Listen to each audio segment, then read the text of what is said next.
আগামী জাতীয় নির্বাচনে আওয়ামী লীগ অংশ নিতে পারবে না, একথা আবারও স্পষ্ট করে জানিয়েছেন প্রধান উপদেষ্টা অধ্যাপক মোহাম্মদ ইউনূস।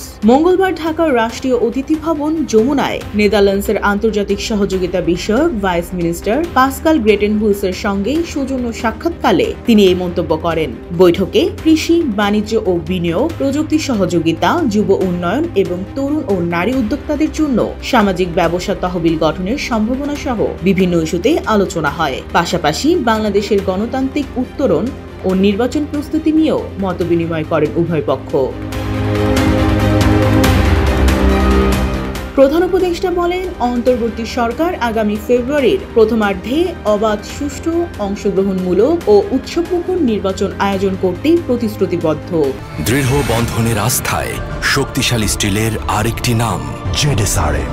তিনি জানান, আওয়ামী লীগের কার্যক্রম নিষিদ্ধ এবং তাদের নিবন্ধন স্থগিত থাকায় দলটি আসন্ন নির্বাচনে অংশগ্রহণের সুযোগ পাবে না। প্রধান উপদেষ্টা আরো বলেন, আগে স্বৈরাচারী সরকারের অধীনে অনুষ্ঠিত 3টি কারচুপি নির্বাচনে ভোটাধিকার প্রয়োগ করতে না পারা রেকর্ড সংখ্যক নতুন ভোটার এবার প্রথমবারের মতন ভোট দেবেন।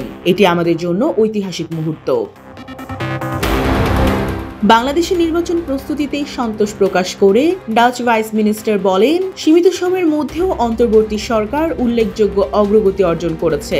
তিনি শ্রম আইন সংস্কারে স্বাগত জানিয়ে বলেন, এসব সংস্কার নেদারল্যান্ড সহ ইউরোপের বিভিন্ন দেশে বিনিয়োগ আকর্ষণে সহায়ক ভূমিকা রাখবে। চলতি মাসের শুরুতেই উপদেষ্টা পরিষদ অনুমোদনের পর রাষ্ট্রপতি ইতিমধ্যে এসব আইনে স্বাক্ষর করেছেন। ডাচ ভাইস মিনিস্টার বলেন, নেদারল্যান্ডস বাংলাদেশ বিনিয়োগ উন্নয়ন কর্তৃপক্ষ ভিডার সঙ্গে পাবলিক প্রাইভেট পার্টনারশিপ পিপিপি বিষয়ে একটি সমঝোতা স্মারক সই করার পরিকল্পনা করেছে। তার আশা, শিগগিরই এই চুক্তি সম্পূর্ণ হবে এবং বাংলাদেশের ডাচ বিনিয়োগ আরও বাড়বে। তিনি আরও জানান, নেদারল্যান্ডসের যেসব কোম্পানি এতদিন বাংলাদেশ থেকে পণ্য আমদানি করেছে তারা এখন সরাসরি বাংলাদেশে বিনিয়োগে আগ্রহী এবং অংশীদার হিসেবে কাজ করতে চায়। ডেস্ক রিপোর্ট, জয় জয় দিন।